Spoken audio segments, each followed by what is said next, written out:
सुमित महल की फैमिली ने सुमित महल ने तोड़ी चुप्पी। किसने किसने ये शादी को तोड़ा है, कौन कौन इसमें रिस्पॉन्सिबल है? दोनों फैमिली है या सुमित महल ने अकेले करा या जगत दीदी ने अकेले करा? सचिन की कमेटी ने हिला कर रख दिया लोगों को। फिर से सचिन ने तोड़ा सबका भरोसा।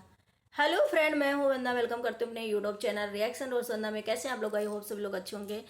तो भाई, जिस हिसाब से कमेटी आई है अभी सचिन की, बहुत लोग हिल गए कि क्या सचिन दीदी जी के रोने पर इमोशनल हो गए, क्या दीदी जी के रोने पर पिघल गए, क्या दीदी जी के रोने पर उनको बुरा फील हो रहा है और वो उनके घर में इतनी ज़्यादा खुशियां हैं जिसमें को देखकर इग्नोर कर रहे हैं और दीदी जी के रोने पर आ गए।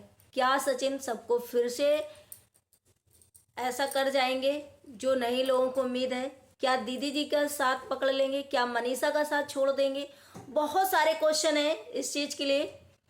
तो मेरा ख्याल है यही है कि सचिन अगर आपने इस वजह से कमेटी डाला है तो बहुत गलत किया है, क्योंकि आपको कहीं ना कहीं भरोसे के उसमें रखे थे लोग अभी भी कि आप मनीषा के लिए, आपको कहीं ना कहीं लोग माफ कर रहे थे। मनीषा के लिए ये सोच रहे थे कि मनीषा आपको इतना प्यार करती है, उसे छोड़ो नहीं, उसके साथ रहो। और आप जब मनीषा के साथ होते हो ऑडियंस को बहुत अच्छा लगता है।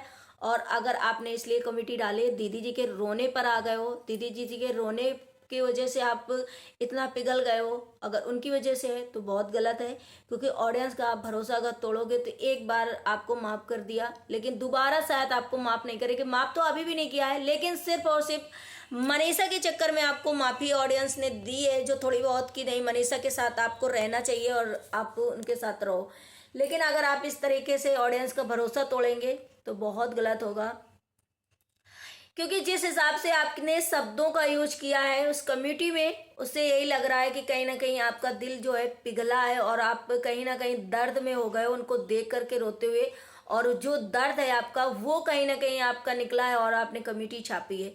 और शायद वो इसीलिए रो करके भी आई थी। मैं आपको इसलिए बता दूं क्योंकि मेरे पास बहुत सारे कमेंट आ रहे हैं ऐसी वजह से कि वो रोकर और ये सिंपैथी लेने की वजह से ही कमेटी वीडियो लाइव आई थी और रोना धोना जो भी किया था कि उनकी शादी टूटी है या वो खुश नहीं है तो आप भी नहीं रह सकते हो, आप भी ऐसा करो। तो जो इंसान आप किसी और के बारे में नहीं सोचता है तो आप उसके बारे में मत सोचो और सिर्फ आप अपने पे, परिवार पे और अपनी मनीषा पे ध्यान दो तो ज़्यादा बेटर होगा। क्योंकि आपसे बहुत सारे उम्मीदें हैं मनीषा को लेकर के। मनीषा को क्योंकि ऑडियंस इतना ज़्यादा प्यार करती है और मनीषा के लिए ही आपको कहीं ना कहीं आप देखना पसंद करती है। क्योंकि आपने शायद जो जितनी ऑडियंस है उसका भरोसा कहीं ना कहीं तोड़ दिया है, उसके भरोसे के लायक नहीं हो, फिर भी मनीषा की वजह से आपको इतना प्यार अभी भी दे रही है। चलिए बात करते हैं सुमित महल जी की। सुमित महल जी की जो बात हुई है, उन्होंने बोला है कि ये किसी एक ने नहीं तोड़ी रिश्ता, शादी मतलब जो एंगेजमेंट है वो किसी एक ने नहीं तोड़ा कि जगत दीदी ने आकर के अपना एक झंडा गाड़ दिया कि मैंने तोड़ दिया है शादी। उन्होंने अभी भी आकर के पूरे सबसे झूठ बोल करके और रो धो करके चली गई। ये किसी एक व्यक्ति ने नहीं तोड़ा है, ना तो ये जगत दीदी ने शादी तोड़ी है और ना ही तो सुमित ने तोड़ी है। ये दोनों फैमिली ने बैठ करके म्यूचुअल अंडरस्टैंडिंग से ही ये शादी तोड़ी गई है। ये शादी दोनों ने बात करके, दोनों फैमिली ने तोड़ा है शादी। क्योंकि हम इसको आपका रीजन बता दें, सुमित महल जो है पूरी फैमिली के साथ रहते हैं और ज्वाइंट फैमिली में रहते हैं। तो उस ज्वाइंट फैमिली ने और इस फैमिली ने पूरे मिलकर के सभी लोगों ने ये चीज़ें करी। दूसरी बात ये कि जब पूरी फैमिली नहीं तैयार होगी तब सुमित महल ने उनको शायद अपनी रिश्ते के लिए मनाया था कि भाई वो लड़की से हम शादी करना चाहते हैं और वो ऐसा ऐसा उसकी ज़िंदगी संवारना चाहते हैं, एक लड़की को पिता देना चाहते हैं, पिता का नाम देना चाहते हैं। वो फैमिली किस सिचुएशन में सुमित का साथ दिया होगा और कैसे खुशी से सुमित के लिए पूरी फैमिली ने जगत दीदी को एक्सेप्ट किया, उनकी बेटी को एक्सेप्ट किया। लेकिन उस फैमिली ने मतलब 1 महीने भी नहीं गुजरा, 2 महीने भी नहीं गुजरे और उस फैमिली को इतना बड़ा सदमा दिया, इतना बड़ा शॉक लगा उनको कि वो फैमिली, बताइए, एक 15 दिन से घर से बाहर भी नहीं निकल रही और कुछ भी नहीं कर रही। आप सोचो कि जिनका लड़का अनमैरिड है और वो एक विडो से, एक इतनी उम्र दराज लड़की से, औरत से, एक बेटी की माँ से अगर शादी करा था तो अपनी बेटी की खुशी के लिए ही किया था कि मेरा बेटा चाहता है कि उनकी हम जिंदगी बनाएं और उनसे हम शादी करना चाहते हैं। तो एक फैमिली जो भी झुकी होगी तो अपने बेटे के लिए झुकी होगी। जब अब ये देखो कि उनके बेटा भी, उनके बेटे की बदनामी हो रही है, उनकी फैमिली की बदनामी हो रही है और ज़्यादा दिन गुजरे नहीं, अगर यही चीज़ें शादी की बात होती तो वो फैमिली क्या करती। जो फैमिली इतनी इज्जतदार हो, सम्मानदायक होगी, उस फैमिली के लिए चीज़ें बहुत ज़्यादा मायने रखती हैं कहीं ना कहीं। और फिर इन्होंने, हमें लग रहा है जगत दीदी ने जो है पूरी फैमिली से माफ़ी नहीं मांगा, और झूठ पे झूठ इतने दिन से, अगर वो बंदा आपके लिए इतने दिन से टाइम बर्बाद कर रहा था, 2 साल से आपसे टाइम मांग रहा था कि आप मेरे से शादी कर लो, शादी कर लो हम आप, तो उससे गुमराह कर रही थी कहीं ना कहीं ये। उस बंदे से कभी इन्होंने सच नहीं बोला, उसे सच नहीं बताया, कभी उस फैमिली के बारे में नहीं सोचा कि हमारे कर्मों की सजा उस फैमिली को क्यों भुगतनी पड़ रही, कभी माफ़ी नहीं मांगा। तो आप ये सोचो कि एक इंसान, एक फैमिली कितना ज़्यादा टूट गई। बेफालतू में उस फैमिली के ऊपर एलिगेशन लगाए गए कि ये पैसे के लिए कर रही है फैमिली शादी उससे, ये लड़का पैसे के लिए कर रहा है, फेमस होना चाहता है, इनके पास कर्जा है, कर्जे में डूबे हुए हैं इसलिए इनसे शादी कर रहे हैं, कर्जा जो है इनका वो भरेंगी। कितने एलिगेशन लगाए गए उन पे, लेकिन उस फैमिली ने एक भी चुप्पी नहीं तोड़ी, और जितना जो है फालतू का एलिगेशन वो अपने सर पे लेते गए, बदनामी लेते गए। लेकिन अभी सुमित महल ने ये भी बताया कि अभी हमारी फैमिली में हम लोग बिजी भी हैं और तबीयत वगैरह ख़राब है।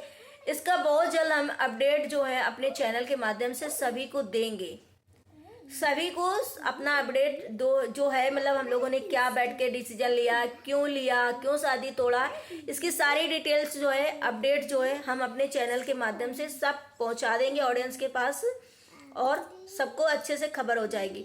तो यहाँ मुझे ये नहीं लगता, समझ में आता कि जगत दीदी ने फिर अपना नाम क्यों लिया, यहाँ भी सिंपैथी ले ली, यहाँ भी झूठ बोल दी, इस जगह पर भी कि मैंने शादी तोड़ा। मतलब कितना आप झूठ बोलोगे, इतना सिचुएशन होने के बाद, इतनी चीज़ें होने के बाद, अगर एक इंसान सोचता है कि मेरा अगर ये सब चीज़ें जो फैल रहा है वाईटी पे, और इसे रोकने के लिए या अब अपना हम सबसे माफ़ी मांगे और अपना फेस अच्छे से दिखाएं, अच्छे से अपनी आदतों को सुधारें और अच्छे से कम बैक करें, लेकिन नहीं, यहाँ जगत दीदी ने फिर से ऑडियंस से झूठा बोला और फिर से सिंपैथी कार्ड खेला। और ये क्यों कर रही हैं पता नहीं, मुझे नहीं लगता है कि ये सुधरेंगी कभी। जिस इंसान के साथ ऐसा इतना अच्छा, इतना बढ़िया हस्बैंड मिल रहा था, इतना बढ़िया पिता मिल रहा था एक बेटी को, कि कौन आज के ज़माने में इतना कुछ करेगा। तो जगत दीदी को नहीं इस चीज़ के लिए ख्याल है कि भाई मेरे कर्मों की सज़ा किसी और को मिल रहा है, उनको ये भी नहीं है, और उनको ये भी नहीं है गिल्ट फील कि हमने कुछ गलत किया है। उन्हें जरा सा भी गिल्ट फील नहीं है कि मैंने कुछ गलत किया है, मैं वाईटी पे आकर के माफ़ी मांगूं, हाथ जोड़कर करूं, नहीं। उन्हें तो सिर्फ हमें लग रहा है किसी के इशारे पे जैसे ना इस टाइम काम कर रहे हैं कि किस जैसे दूसरा लोग जैसा बताता है वो वैसे करती हैं, और कहीं ना कहीं जो दूसरे लोग हैं उन्हें सपोर्ट कर रहे हैं, और तो उन्हें डुबोने वाला काम कर रहे हैं। कहीं ना कहीं अगर जगत दीदी उठना भी चाहें, उन्हें लोग माफ़ भी करना चाहें, और वो सही रास्ते पे आ रही हूँ तो उन्हें भटकाया जा रहा, और किसी के कहने पर वो अगर चल रही हैं तो उनका शायद इस टाइम जो दिमाग है कोई और यूज कर रहा है, या फिर वो अपने मन से यूज करवा रही हैं जानबूझ के कि भाई हमारा सपोर्ट करो, हमारा दिमाग जो है यूज करो। अब वो क्या खेल खेलने वाली, क्या करने वाली, क्यों ये वाईटी पे आई थी, और उन्होंने जैसे अपने बोला था कि मैं अपना पक्ष रखूंगी, तो उन्होंने पक्ष तो कुछ नहीं रखा, कुछ भी नहीं बोला, ना सबूत दिखाया, और रो धो करके जाना। ये क्या सही लगा? किसी को नहीं सही लगा, शायद किसी को नहीं सही लगा। बहुत सारे लोगों का मानना है कि भाई ये शादी टूट गई जिसकी वजह से इन्हें इतना दुख हुआ है, रोई है करके। तो भाई आपकी तो एंगेजमेंट टूटी है, वो भी आपकी वजह से टूटी। आपने कहीं ना कहीं उस लड़के को छला, उस फैमिली को छला जो अच्छी खासी थी, आपको इतने दिन से आपका वेट कर रही थी, फिर भी आपने रिलेशनशिप में होते हुए उस फैमिली को कुछ भी नहीं बताया और जाकर के उसे अंधेरे में रखा। और इतना कुछ आपके बारे में उस फैमिली ने सोचा था, क्या क्या उसके अरमान थे, सब आपने उनकी जो इमेज है वो भी ख़राब करवा दी। तो आप ये सोचो कि कैसे आप किसी और से एक्सपेक्ट कर सकते हो कि आपको सपोर्ट करेगा और वो फैमिली आपके साथ शादी करेगी। तो इसके रिस्पॉन्सिबल तो कहीं ना कहीं जगत दीदी खुद हैं, लेकिन ये सारा जो ब्लेम है किसी और पे थोप देना उनका जो है पहले से पैटर्न चला आ रहा है कि अपनी जो गलतियां दूसरे पे थोप देना, या दूसरे को धमकाना, या दूसरे को चीट करना, ये कहीं ना कहीं उनका रुक नहीं रहा है, और वो ना ही रुकने वाली हमें लग रहा है। जिस हिसाब से वो आईटी में आती हैं और फिर से एक नया कुछ कांड करके चली जाती हैं।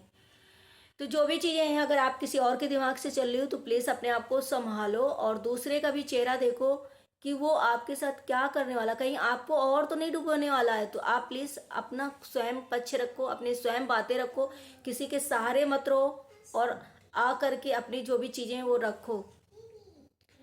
एक लड़की का पिता कहते हैं कि सबने एक लड़की के सर से पिता कहाँ छीन लिया। भाई कैसे छीन लिया किसी ने, किसी को क्या पड़ी थी, कौन है ऐसा इंसान जो कि हर ऐसा गंदा काम करेगा। भाई एक लड़की की माँ ने स्वयं नहीं सोचा इन चीज़ों को, तो भाई दूसरा कैसे सोच सकता है। और उस लड़के ने, जो पिता बनने वाला था, उस लड़के ने पूरा अपना 100% दिया। इतने 2-3 साल इनके वेट करने की वजह से अपने गंवाए, अब तक उनकी शादी हो गई होती, बच्चे हो गए होते। इतने दिन जो लोग उनसे कह रहे हैं कितने बुढ़ा गए, इतने दिन रहे, क्यों शादी कर रहे हो, क्या देख रहे हो, लालच है, कर्ज में है, डूबे हुए हैं और ये फेमस होना चाहते हैं। भाई कितना उन लोगों ने सुना, फिर भी आज दिन तक कुछ भी नहीं बोला है। तो ये उन्होंने अपडेट मैंने दिया है कि भाई वो लोग भी आएंगे, अपना अपने चैनल के माध्यम से सारी अपडेट देंगे और सारा सब कुछ बताएंगे। दोनों फैमिली ने मिलकर के म्यूचुअल अंडरस्टैंडिंग से ये रिश्ता टूटा है, ना तो सुमित महल ने तोड़ा है और ना ही जगत दीदी ने तोड़ा है। तो आप इसमें आपने आपको क्रेडिट देना कि नहीं नहीं मैंने तोड़ दिया, मैं ही पहले। भाई वो फैमिली अभी आई भी नहीं, उसने बताया भी नहीं, इतने दिन से भी कोई बात नहीं रखी और ये फिर से जैसे शादी टूटी वैसे फिर से अपना एक क्रेडिट लेने आ गई और फिर से उन्होंने बता दिया कि मैंने शादी तोड़ दी। तो ये कहीं ना कहीं बहुत गलत लग रहा है, बहुत ज़्यादा गलत लग रहा है। और मैं सचिन से फिर से यही एक बार कहना चाहूँगी, सचिन प्लीज़ आप इन चीज़ों में मत आओ, रोने धोने में बिल्कुल मत आओ, नहीं तो आप अपना कैरियर ख़राब करोगे, अपनी ज़िंदगी ख़राब करोगे और वाईटी से भी आपको बहुत ज़्यादा हेट मिलेगी। जो लोग अभी सपोर्ट भी कर रहे हैं मनीषा के लिए आपको, वो भी कहीं ना कहीं आप उनका भरोसा तोड़ रहे हो। तो प्लीज़ आप हमारे मनीषा के ही साथ रहो, इन चीज़ों में ना पड़े, अगर इसके लिए कमेटी है आपकी तो। चलिए मिलते हैं अपने नेक्स्ट ब्लॉग में। अगर ब्लॉग अच्छा लगा तो लाइक एंड सब्सक्राइब जरूर करिएगा, शेयर करिएगा।